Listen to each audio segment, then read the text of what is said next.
स्वादास्वाद recipe चॅनलमध्ये तुमचे स्वागत आहे। तर आज आपण थापी वडीची रेसिपी बघणार आहोत।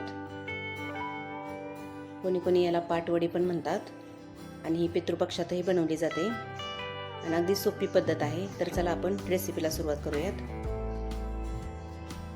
तर इथे मी 2 चमचे तेल घेतलेले आहे। तेलामध्ये जिरे आणि मोहरीची फोडणी दिलेली आहे। जिरे मोहरी चांगली तडतडली की आपण कढीपत्ता टाकून घेणार आहोत त्यामध्ये।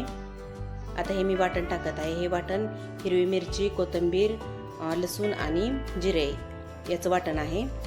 तेही तेलामध्ये चांगलं परतून घ्यायचं आहे।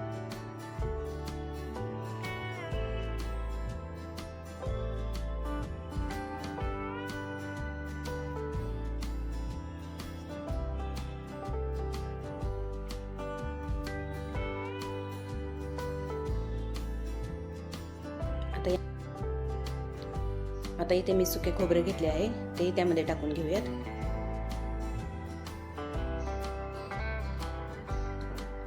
हळद टाकून घ्यायची।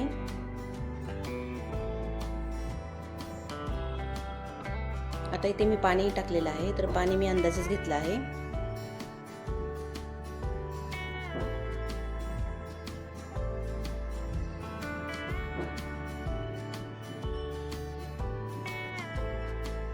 चवीनुसार मीठ,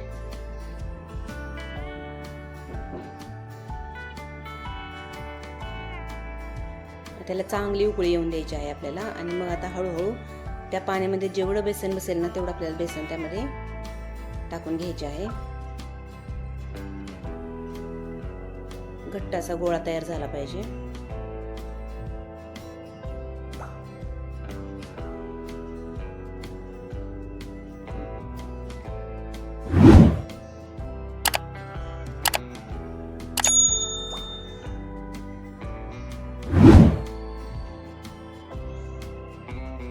जेवढं बसेल तेवढे बेसन टाकून घ्यायचे आहे।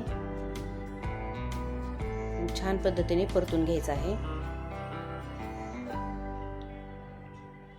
आता 2 चमचे तेल टाकून पुन्हा एकदा व्यवस्थित त्याला परतून घ्यायचं आहे।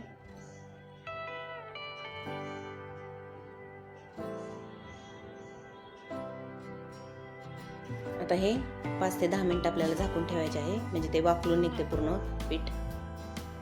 आता मी ते ताटाला तेल लावून घेत आहे। 2 ताटांना तेल लावून घेणार आहे।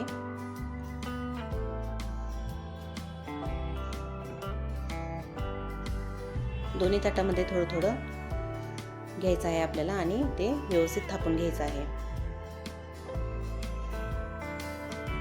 गरम आहे तोपर्यंतच थापून घ्यायचं आहे त्याला।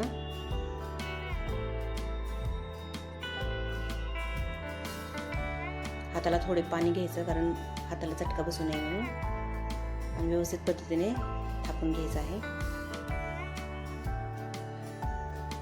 खूप साधी आणि सोपी पद्धत आहे। तर आपल्या दोन्ही ताटामधले थापून झालेले आहे, थंडही झालेला आहे। तर आता आपण त्याच्या वड्या पाडून घेऊयात। थंड होण्याची वाट बघायची। थंड झाल्यानंतर वड्या खूप छान पद्धतीने पडतात।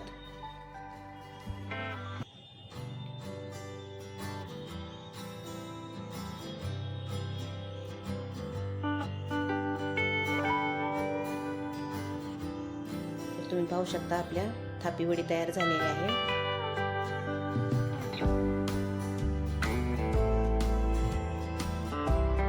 तर हा व्हिडिओ तुम्हाला कसा वाटला हे कमेंटमध्ये नक्की सांगा। आवडला असेल तर लाईक आणि सबस्क्राईब करायला विसरू नका।